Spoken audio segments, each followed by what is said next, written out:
Yo, what's good, people? Just want to make a quick update on my life. Um, since the last video I made, I went through a bout of depression.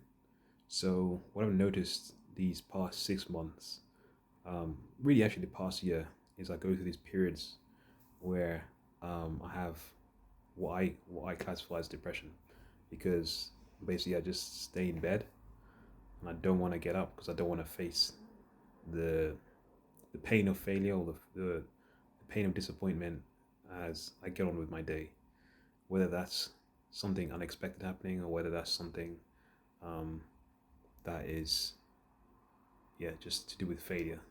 Whether it's a job rejection, whether it's interview rejection, I just don't want to do anything. So yeah, these last 6 months have actually been very tough, and this last year I'd say this has been one of the toughest years of my life. Um, and then obviously another thing which I've just dealt with. Obviously, I was dealing with my back injury, which thank goodness I'm recovering from it now. I've redone my workouts.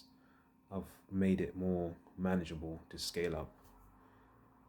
But as of 2 weeks ago, I'm dealing with plantar fasciitis. So basically, when I'm walking, the heel underneath the heel of my foot, it just feels like a sharp pain. It basically feels like I can't walk on my foot properly. So this is unusual. I don't know I don't know what the hell causes that. Um, there is I have an idea it could be to do with I introduced this exercise called elephant walks a couple of weeks ago, which is basically a way to stretch out your hamstrings. And I heard that it induces nerve flossing, which means that the nerves underneath your foot or underneath in your legs are going to be elongated, basically stretched out. So I've quit that for like the next couple of weeks or so to see what happens and see whether the pain goes away. And I'm gonna add it back. And if the pain comes back, then I'll know that nerve flossing or elephant walks cause that pain of plantar fasciitis. But if not, then I don't know what else is a cause. But those are the negatives. The positives, the things I've learned the last couple of weeks. One of the things I've learned is the importance. Maybe I've made of it. I talked about this already, but the importance of not going so hard in the gym.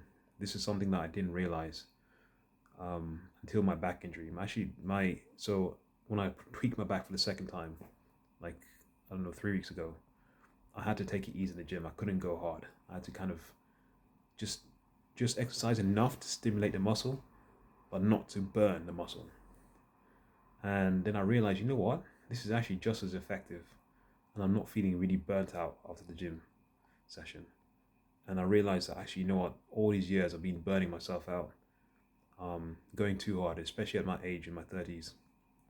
And I found a YouTuber called Ben Johnson who talks about this, about men in their 30s and 40s who you need to slow down. You stop. Your gym sessions are too hard, and that's why you're not progressing. And for me, even though I was progressing, this year, these last couple of years, has been injury after injury. So yes, there have been muscle imbalances, but I think another factor in this is the fact that I've been going too hard. And that's a philosophy I've now changed my life. I've changed the way I work out.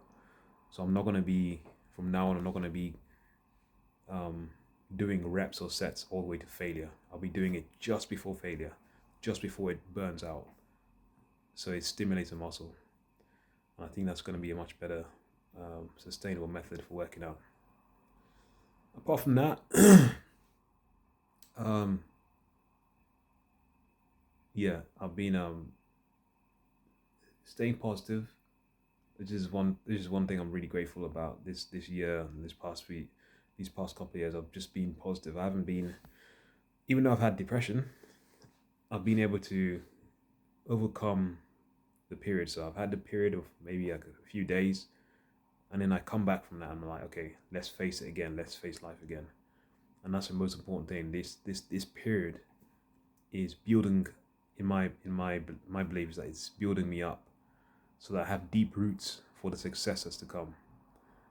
So that when I do have the success, I don't feel like I don't, you know, get too over boastful. I don't get too over the top.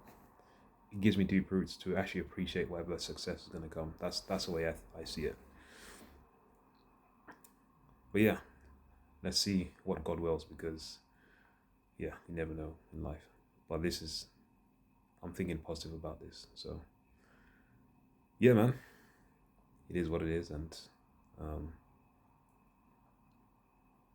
yes, small steps to success. With that said, peace.